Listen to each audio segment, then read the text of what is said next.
AITAH for the way I told my boyfriend he needs to wear condoms. When I told my boyfriend to start wearing condoms, I didn't expect it to end with him staring at me like I had just confessed to cheating. It started with a single word he said, trust. He said it like it was a weapon, not a comfort. We've been together for almost 2 years. Has 28, I'm 25. We live in a small apartment with thin walls and thick tension. The kind of place where you can hear the pipes groan louder than your own thoughts. For most of our relationship, we didn't use protection. I was on birth control, and he always made it sound romantic. I want to feel close to you. No barriers, no walls. At first, it felt intimate, real, like something only people truly in love would say. But love isn't a substitute for boundaries. And the longer we stayed together, the more I noticed how much of our closeness was built on his comfort, not mine. It all changed one night about a month ago. He came home late, smelling faintly like beer and something unfamiliar, a perfume that wasn't mine. He swore it was nothing, and maybe it was. But after that, I couldn't stop thinking about risk, about how much of myself I was trusting him with. Not just my body, but my future. The next morning, I sat at the kitchen table, coffee cooling beside me, and told him plainly, from now on, we're using condoms. He blinked like I had spoken another language. Why? You don't trust me? It's not about trust, I said. It's about responsibility. I'm not comfortable without them anymore. He laughed. Actually laughed. You think I'd cheat on you? I didn't say that. Then what's the problem? I hesitated, because the real problem was that I didn't trust him. Not entirely. And the second I said it out loud, everything between us would crack. So instead, I said something I thought would soften the blow. It's just I want to take care of myself. I don't like the risk. But he heard something else entirely. He went quiet for a long moment, then asked, so you think I'm dirty now? That word, dirty, hit like a slap. He pushed his chair back, his face hardening. You can't just spring something like that on me. We've been fine for years. We've been fine because I ignored how anxious it made me, I snapped. You want honesty? I've been scared for months. I just didn't say it. The air thickened. I hadn't planned to sound so sharp, but I was tired of pretending that protecting myself was some kind of insult. He said I humiliated him, that the way I brought it up,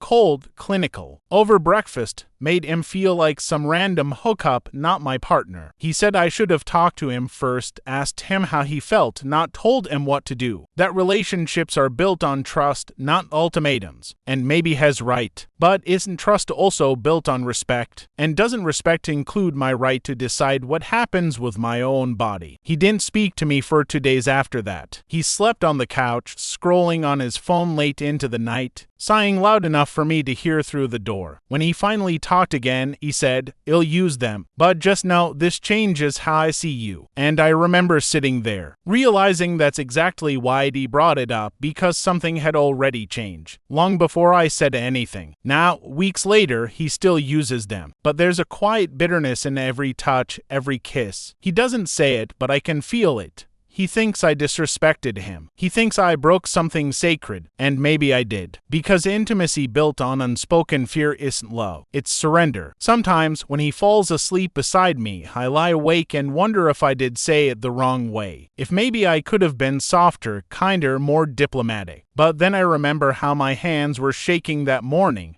How much courage it took to say no, even in such a small way. And I remind myself that sometimes protecting your boundaries will look like betrayal to someone who's benefited from your silence. So no, I don't regret it, even if it means he'll never look at me the same way again. Continuation. The distance that followed, it's been 3 months since that morning. 3 months since I said the word condom and felt the temperature of my relationship drop 10 degrees colder. He didn't leave. He didn't cheat. He didn't scream or slam doors. But something changed. Something small but irreversible. At first, I thought the silence between us was just temporary. That would get over it once the awkwardness faded. But it never really did. Every time we were intimate, there was a hesitation. A pause too long, a sigh too loud. He put the condom on like he was performing an unpleasant chore, his jaw tight. I was looking anywhere but at me. He didn't say it, but his whole body said it for him. You ruined this. And the thing is, I felt guilty, not because I'd done something wrong, but because he made me feel like I had. It's such a strange kind of manipulation. Not loud, not cruel, but quiet. The kind that seeps into you slowly until you start apologizing for existing. One night, I tried to fix it. We were lying in bed, the TV flickering in the background. I turned to him and said softly, "I miss us." He didn't look away from the screen. "We're right here." "No," I said, "not really." "You're mad at me." He sighed. "I'm not mad. I just feel like I don't know. Like you don't trust me. Like I'm being punished for something I didn't do." "In not punishing you," I whispered, "in protecting myself." He finally turned to look at me, and his eyes were calm but cold. "You make it sound like I'm dangerous." That word, dangerous, hung in the air like a ghost. I wanted to say that danger isn't always violence. Sometimes it's the slow erosion of safety, of comfort, of your right to say no without being treated like the villain. But I didn't, because I knew that if I said it, he'd twist it, he'd tell me I was being dramatic, he'd call me paranoid. So I just nodded and said, "I'm sorry if it hurt you." And I hated myself for saying it, because I wasn't sorry for setting a boundary. I was sorry for his reaction to it. After that night, things got worse in subtle ways. He started teasing me.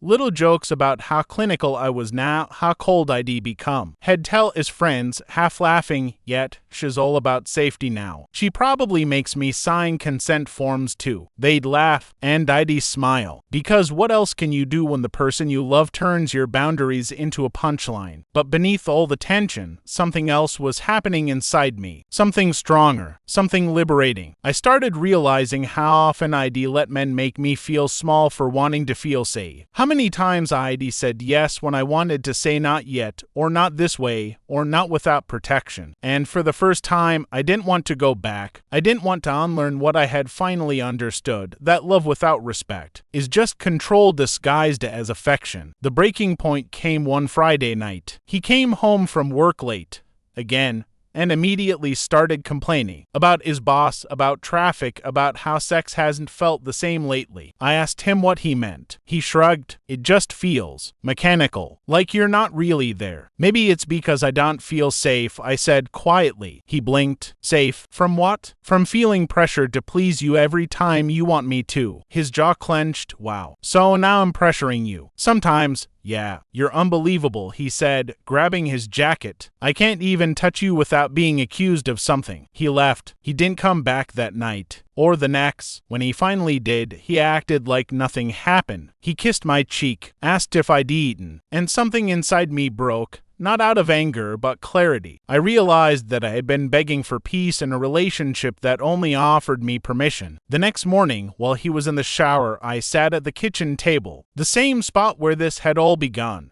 and I wrote him a note. It said, "I didn't ask for much, just respect for my boundaries. If that makes me the bad guy, I'll wear the title proudly, because I'd rather be safe and alone than loved and afraid." I left the note beside his mug and walked out. It's been 6 weeks since I left. Sometimes I still catch myself wondering if I overreacted, if maybe I could have said it differently, if tone really was everything. But then I remember how small I felt in my own home, how apologetic I became for making choices about my own body. And I know that leaving wasn't dramatic. It was overdue. Because when you ask someone to respect your boundaries and they treat it like betrayal, what they're really telling you is that their love depends on your silence. And I'm done being quiet. Continuation, learning the sound of freedom. People think heartbreak sounds like crying, but it doesn't. It sounds like silence, the kind that fills the room after you've packed the last box, turned off the lights, and closed the door on someone who swore they loved you. The morning I left him, I thought I'd feel triumphant. Instead, I felt hollow, like I'd lost not a person, but a version of myself I'd spent years trying to protect. I moved into a small one-bedroom apartment on the other side of town. It smelled faintly of new paint and dust. The walls bare except for one window that overlooked a street light. For the first few days, I barely spoke. I worked, I cooked, I slept. I tried to convince myself that solitude was peace, not punishment. But the quiet made me think, and thinking made me remember. I remembered the first time he told me he loved me. We were sitting in his car, parked outside my old place, headlights reflecting off wet pavement. Had looked at me like I was something rare, fragile, almost sacred. He said, "I'd never hurt you." Funny how easily those words become lies. Not because he hit me or screamed. No, he hurt me in the softer ways. With silence, with guilt, with the kind of love that asks you to give more of yourself each time, until there's nothing left to give. The hardest part wasn't leaving, it was staying gone. Because part of me kept hoping he'd change, that he'd call, apologize, say something real. Not I miss you, not I love you, but I understand why you left. But the call never came. He texted once, a week later. You didn't have to make it so dramatic. That was it. No, are you okay? No, can we talk? Just a reminder that, even in the end, he thought I'd made it about theatrics. And that's when it hit me. I could have stayed forever, and it would have still been my fault. After that, something inside me started to shift. I began writing again, something I hadn't done in years. I wrote about fear, guilt, intimacy, boundaries. But mostly, I wrote about how women are taught to apologize for wanting to feel safe, how trust gets weaponized, how love becomes a leash. And the more I wrote, the freer I felt. It's strange how healing sneaks up on you. It doesn't come with clarity or closure. It comes in small moments, like when you wake up and realize you didn't think about them that morning, or when you go to the pharmacy, see the shelf of condoms, and feel nothing but calm. No guilt, no shame, just quiet self-assurance. Because now, I know, it was never about latex. It was about control. He wanted intimacy to be proof of loyalty. I wanted it to be mutual respect. And those two things can't exist in the same room. A few weeks later, I ran into him by accident. A grocery store, of all places. He looked almost the same. Slightly thinner, maybe. A little tired. He smiled, polite but strained. Hey, he said. Hey, I replied. We stood there, surrounded by strangers, pretending to be people who didn't share 1,000 private moments. He asked if I was okay. I said yes. Then he said something that stayed with me. I didn't realize you were that serious about all of it. All of it, like my safety, my body, my comfort, were abstract concepts, not real boundaries. So I smiled and said, I didn't realize you weren't. And I walked away. That night, I sat by the window, watching the streetlight flicker, and for the first time in a long time, I didn't feel afraid of being alone. Because loneliness, I've learned, isn't the absence of love. It's the absence of control, of being owned by someone else's comfort. It's quiet, yes, but it's also pure. Now, months later, people ask if I'd ever go back. The answer is no, not because I hate him, but because I finally learned what it means to love myself more than someone else's idea of me. I don't want a love that makes me beg for permission to protect myself. I want a love that feels safe even when we disagree. A love where trust isn't a test and respect isn't negotiable. So was I the asshole for how I said it? Maybe. Maybe my tone was sharp. Maybe my timing was bad. Maybe I could have said it softer. But here's the truth no one wants to admit.